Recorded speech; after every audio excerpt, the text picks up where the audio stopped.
ማን ይጠየቅ ቢባል የኔታ ይባቤ እንል ነበረ። ይህንን እኮ ነው የቀማን ሞት። የዲማ መጻሕፍት ይመስክሩ በእውነት የኔታ ይባቤን ታሪክ። የኔታ ለጠንቋይ ርኅራኄ የላቸውም። መናፍቅ ቢመጣ ጉባኤ ቤት አስገብተው ያስተምሩታል።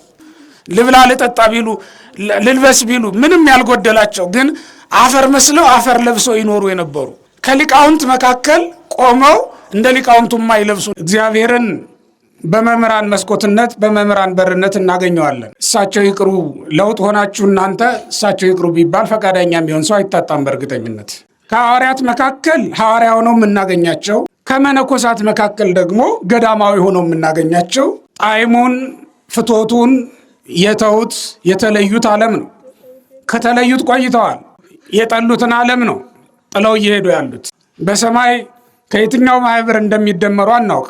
ምናኔም ተግሳጽም ትምህርትም ሃይማኖትም ሁሉም ነገር ይቃናለታል። አንድ ሰው ለቤተ ክርስቲያን ሕይወታቸውን በሙሉ የሰጡ እንደ እመቤታችን እንደ ቅድስት ድንግል ማርያም ከቤተ መቅደስ ሳይወጡ የኖሩ ያደጉ ናቸው። ሁሉ ያላቸው ግን ሁሉም የሌላቸው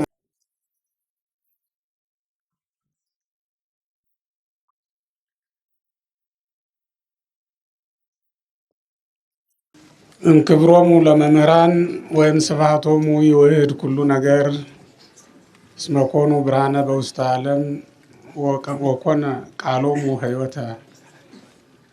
ብፁዕ አባታችን አቡነ ዘካርያስ ምዕራብ ጎጃም ሀገረ ስብከት ሊቀ ጳጳስና የቅዱስ ሲኖዶስ አባል፣ የተከበራችሁ የሁለቱም አህጉረ ስብከት ዋና ስራ አስኪያጆች፣ የተከበራችሁ ከየአህጉረ ስብከቱ የመጣችሁ የልዩ ልዩ የመምሪያ ኃላፊዎችና ሰራተኞች፣ የተከበራችሁ በዚህ ገዳም የምትኖሩ መናንያን መናንያት የኔታ ልጆች፣ እንዲሁም ከሌሎችም ገዳማት የመጣችሁ መነኮሳት መነኮሳያት፣ እንግዲህ በዚህ በዓል ላይ የተገኛችሁ ሊቃውንተ ቤተ ክርስቲያን እና የኔታን ትምህርታቸውን የሰማችሁ ቡራኬዎቻቸውን የተቀበላችሁ ሁላችሁም እንደምን ዋላችሁ። የኔታ ይባቤ አርአያ ሥላሴ በረከታቸው በሁላችንም ላይ ይደርብን። ቅዱስ ቄርሎስ የተናገረውን ቃል ነው ቀደም ሲል የጠቀስኩላችሁ። ቅዱስ ቄርሎስ በተረፈ ቄርሎስ በሚባል መጽሐፍ ላይ እንዲህ ይላል፣ እንክብሮሙ ለመምህራን ወይም ስብሐቶሙ ይውህድ ኩሉ ነገር፣ ሁሉም ነገር ከመምህራን ክብር ያንሳል ይላል። ለምን ትሉኝ እንደሆነ እስመ ኮኑ ብርሃነ በውስተ ዓለም፣ ዓለም ቢጨልም ያበራሉ። ወሕይወት ቃሎሙ፣ ዓለም በደዌ በኃጢአት ተይዞ ቢሞት ደግሞ ያስነሳሉ። ቢራብ ያመሳሉ፣ ቢታመም ይፈውሳሉ። የመምህራን ክብራቸው በፀሐይ እንዳናስተካክለው እንዳናመሳስለው በሌሊትም ስራ ይሰራሉ። በመዓልት ብቻ አይደለም፣ ፀሐይን መዓልት ካልሆነ በስተቀር በሌሊት አናገኘውምና። መምህራንን ግን የምናጣበት ጊዜ ስለሌለ ነው። በመድኃኒትም እንዳንመስላቸው መድኃኒት የሚያድነውም የማያድነውም በሽታ ይገኛል። መምህራን ግን የማይፈውሱት በሽታ የማይፈቱትም ችግር የለምና ወኩሉ ነገር ይውህድም ክብረ መምህራን ነው የሚለው ቅዱስ ቄርሎስ። ከመምህራን ክብር ከቅዱሳን ክብር ሁሉም ነገር ያንሳል ይላል። ሁሉም ነገር የመምህራን ቃላቸው ከምንበላው ከምንጠጣው ነገር ሁሉ በላይ አስፈላጊ ነው። የምንበላው የምንጠጣው መሬት ነውና ከመሬት ተገኝቷል። ወደ መሬት ስንመለስ ይጠፋል። ከመምህራን ተገኝቶ የምንበላው የምንጠጣው ለነፍሳችን የሆነው ምግብ ግን ከመሬት ያልተገኘ ከሰማይ የመጣ ነውና ወደ ሰማይም ይዘነው የምንሄድ ጸጋ ክብርን የምናገኝበት ስለሆነ ከምንበላውም ከምንጠጣውም ከመምህራን የሚገኘው ቃል ይበልጣል። የተወደዳችሁ ክርስቲያኖች፣ እግዚአብሔርን በመምህራን መስኮትነት በመምህራን በርነት እናገኘዋለን። የእግዚአብሔር መገኛ መንገዱን የሚጠቁሙን የሚያሳዩን መምህራን ናቸው። ያለ መምህራን ምንም ነገር ቢሆን የትኛውም ጥበብ የትኛውም እውቀት ቢሰጠን የዘላለም ሕይወትን ማግኘት አንችልምና ዛሬ እንግዲህ ከመምህራን ጋር እኩል ልንሰልፋቸው ልናነጻጽራቸው የማንችላቸው በእውነት በልዩ ሁኔታ የምንመለከታቸው ታላቁን አባታችንን ያጣንበት ቀን ነውና በረከታቸው ይድረሰን። ሰው መሆን የግድ ሆነና ነው እንጂ ከዚህ መካከል ለውጥ ሆኜ እሳቸው ይቅሩ፣ ለውጥ ሆናችሁ እናንተ እሳቸው ይቅሩ ቢባል ፈቃደኛ የሚሆን ሰው አይታጣም። በእርግጠኝነት ግን ይሄ የእግዚአብሔር ስራ ነው። እሳቸውም የጠሉትን ዓለም ነው ጥለው እየሄዱ ያሉት። ከመጀመሪያው ጀምሮ ያልወደዱት ጣዕሙን ፍቶቱን የተውት የተለዩት ዓለም ነው። ከተለዩት ቆይተዋል። ከሞቱ ሰንብተዋል። ለዚህ ዓለም ማለት ነው። ለአንዳንዶቻችን በሕገ ሥጋ የሚኖሩ ይመስለናል እንጂ በሕገ ሥጋ የማይኖሩ ሐዋርያው ቅዱስ ጳውሎስ በቆሮንቶስ መልእክቱ ላይ እንደተናገረው እስመ ወለ ይመስሎሙ ከመ ዘበሕገ ሥጋ ነሐውር ይላል። በሕገ ሥጋ የምንኖር የሚመስላቸው ሰዎች አሉ። አኮ በሕገ ሥጋ በሥጋ ነሐውር ወባሕቱ አኮ በሕገ ሥጋ፣ በሥጋ እንኖራለን ነገር ግን በሕገ ሥጋ አይደለም ይላል። እንዲህ ባለ ሁኔታ እንደ ቅዱስ ጳውሎስ መልእክታቸውን ተልእኳቸውን በማድረስ ወንጌልን በማስፋፋት የሐዋርያነት ተግባራቸውን የሰሩ በእውነት ከሐዋርያት መካከል ሐዋርያ ሆነው የምናገኛቸው፣ ከመነኮሳት መካከል ደግሞ ገዳማዊ ሆነው የምናገኛቸው የኔታ በእውነት የማይገቡበት ማህበር ምን አለ? በእውነት በሰማይ ከየትኛው ማህበር እንደሚደመሩ አናውቅ። የሐዋርያት ማህበር አለ፣ የነቢያት ማህበር አለ፣ የመነኮሳት ማህበር አለ፣ የደናግል ማህበር አለ። ከየትኛው ነው የኔታ የሚደመሩት? በእውነት እንደ ባለጸጋ አርሰው ቆፍረው ነዳያንን አብልተው አጠጥተው የሚኖሩ በእውነት እርፍ ጨብጠው ሁሉን ነገር አስተካክለው ማድረግ የሚችሉ እንደ ባለጸጋ የእርቦት የመጣውን ሁሉ የሚቀበሉ። ስለዚህ ወንጌል ስናነብ ቆይተን ክርስቶስ ለተራቡ ሰዎች አኮ መፍቱ ይሁሩ ርሁባኒሆሙ ብሎ እንደተናገረ እንደ ተራቡ ሊሄዱ አይገባም ብሎ ሲናገር እንደሰማነው የኔታ ይሄን ማለት የሚቻላቸው በእውነት የተሰበሰበውን በጉባኤ የተገኘውን ሁሉ ብሉልኝ ጠጡልኝ ብለው አብልተው መስደድ የሚቻላቸው መምህር ናቸው የኔታ። በወንጌል ውስጥም እንዳለው እንደ ክርስቶስ ዘመን ያሉ መምህር። በኋላም ደግሞ መጽሐፈ መነኮሳትን ልፍ ብለን ደግሞ ስንመለከት ቆይተን ቀና ብለን ባነበብነው ልክ መነኩሴ ብንፈልግ ከይንታ ይባቤ በቀር ማን እናገኛለን? በእውነት የኔታ በመጽሐፈ መነኮሳት ልክ የኖሩ ሁሉ እያላቸው ሁሉን የተው ማለት ነው። ምናኔም ተግሳጽም ትምህርትም ሃይማኖትም ሁሉም ነገር ይቃናለታል። አንድ ሰው እንዲህ አይነት ጽናት እንዲህ አይነት ተጋድሎ በእውነት ይቺ ምድር መስክሪ ብትባል እኛም ማናውቀው የምትመሰክረው በጣም ብዙ ተጋድሎ ነው ያላቸው የኔታ፣ በጣም ብዙ ተጋድሎ ማለት ነው። ከዚያ ሁሉ በላይ ደግሞ ሁልጊዜ አፋፋቸውን የሚመለከቷቸው ከቧቸው የሚኖሩ የሚቀመጡ ደቀ መዛሙርት ነበሩ። ሳይጠግቧቸው እንኳን እዚህ ጉባኤ ቤት ያሉት ከጉባኤ የወጡት በስማቸው የሚምሉ በእውነት ታላላቅ መምህራን ለዚህ ቤተክርስቲያን አበርክተዋል። በሄዱበት ቦታ ሁሉ የኔታን ስም ጠርተው የሚኖሩ ናቸው ደቀ መዛሙርት በሁሉም ቦታ ላይ። እውነት ለመናገር ዛሬስ ቢሆን ከጉባኤ ቤታቸው ብንኖርም ባንኖርም ማን ይጠየቅ ቢባል የኔታ ይባቤ እንል ነበረ። ይህንን እኮ ነው የቀማን ሞት።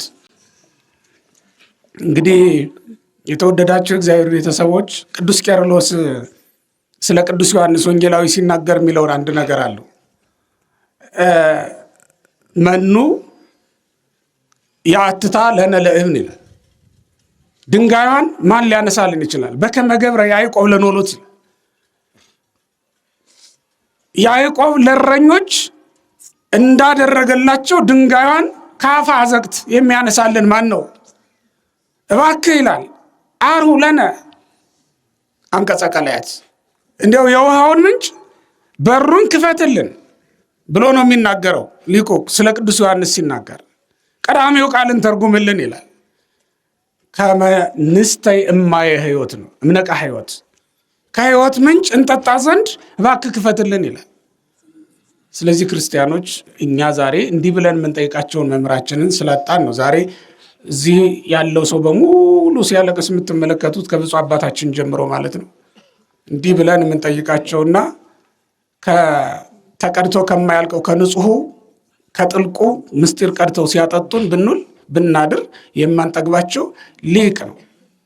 ይሄ ማለት እኮ ከገነት ፈሳሾች አንዱ ናቸው። እውነት ለመናገር የገነት ፈሳሾች እጽዋትን ያለመልማሉ፣ የኔታ ደግሞ ሰውን ያለመልማሉ። የገነት ፈሳሾች ከዕፀ ሕይወት ስር ይነቃሉ፣ የኔታ ግን ራሳቸው ሰዎችን ዕፀ ሕይወት ያደርጋሉ። ራሳቸውን ሰዎችን የሕይወት ዛፍ አድርጎ መስራት፣ መትከል፣ ማለምለም የሚቻላቸው ነበሩ ማለት ነው የኔታ። ዛሬም እንግዲህ ልጆቻቸውን አሉ። የኔታ በአንድ በኩል መምህራን አይሞቱም የሚባለው ለቤተ ክርስቲያን ተተኪ መምህራንን ተተኪ ደቀ መዛሙርትን ሰጥተው ስለሚያልፉ ነው። ዛሬ ስማቸውን ጠርተን አፋችንን ሞልተን የምንመሰክርላቸው መምህራን በየደብራችን በየሀገረ ስብከታችን እስከ ጠቅላይ ቤተ ክህነት ድረስ በውጭውም ዓለም ሳይቀር አሏቸው። የኔታ ስማቸውን የሚያስጠሩ ሃይማኖታቸውን የተቀበሉና ትምህርታቸውንም የሚያስተላልፉ ታላላቅ መምህራን አሉ። ለዚች ቤተ ክርስቲያን የተውልን ማለት ነው።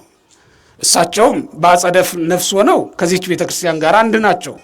ደቀ መዛሙርቶቻቸው ደግሞ በዚህ ምድር ያለችውን ቤተ ክርስቲያን ሲያገለግሉ እንዲሁ ይኖራሉ ማለት ነው። ስለዚህ የተወደዳችሁ በዚህ በዓል ላይ የተገኛችሁ ክርስቲያኖች በጠቅላላው ይሄ ለቤተ ክርስቲያን በጣም ትልቅ ጉዳት ነው። ምክንያቱም ዛሬ በርበሩን ያዘው በሚባልበት ዘመን ላይ ወንድ ማጣት አስቸጋሪ ነው አይደል እንዴ? በዘመቻ ዘመን የሚዘምት ከጠፋ እጅ መስጠት ነው አይደል? ሌላ ነገር የለም። ይሄ ማለት በሰራዊተ አጋንንት ላይ ማለት ነው። ሰራዊተ አጋንንት ድል ለመንሳት የሚያበቃ ኃይል ወኔ አስታጥቆ መላክ የሚችሉ የኔታ ነበሩ። ጥባት ሃይማኖት ለአንድ መምህር የሚስማሙለት ሊኖሩት የሚገቡ ነገሮች አሉ። ትምህርት፣ ተግሳጽ፣ ምክር፣ ጥባት፣ ሃይማኖት የምንላቸው ነገሮች አሉ። እነዚህ 5 ነገሮች ለአንድ መምህር ሊኖሩት ይገባል። የኔታ እነዚህ ሁሉ የተስተካከሉላቸው የተመቻቹላቸው ናቸው። ለዚያውም ተግሳጽ ዘይንበላ አድሎ ዘይንበላ ሀፊረ ገጽ ተመልከቱት፣ ታውቋቸዋላቸው። የኔታ ዘይያደሉ መምህሮ መገጽ ዘይያደሉ ለገጽ አደሉ። እንደ ክርስቶስ አንቀጸ ብፁዓን ብለው ይሰብካሉ፣ ብፁዓን ነዳያን እያሉ ይሰብካሉ። እንዲሁም ደግሞ የሚገሰጽ ሲኖር ደግሞ አሌለክሙ እያሉ ደግሞ ይገስጻሉ። የሚገሰጽ ደግሞ ሲኖር ለቤተ ክርስቲያን ሕይወታቸውን በሙሉ የሰጡ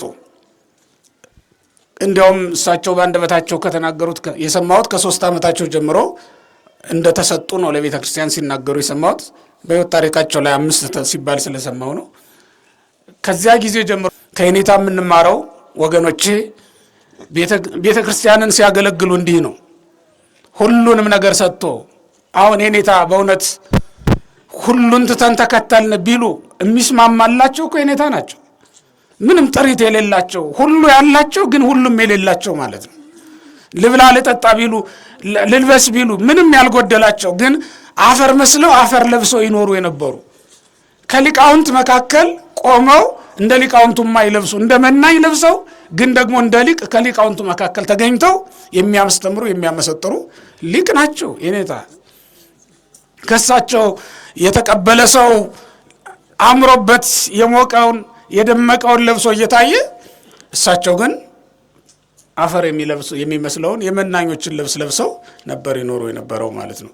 ከኔታ የምንማረው ቤተ ክርስቲያንን ስናገለግል ያለ ሽንገላ በፍጹም ፍቅር በፍጹም ትህትና በሚገባ በተለይ ለመምህራን በእውነት የኔታ ሕይወት በደንብ ተጽፎ በ40 ቀኑ ብናነበው ትልቅ ገድል ነው መጻፍ ያለበት በእውነት።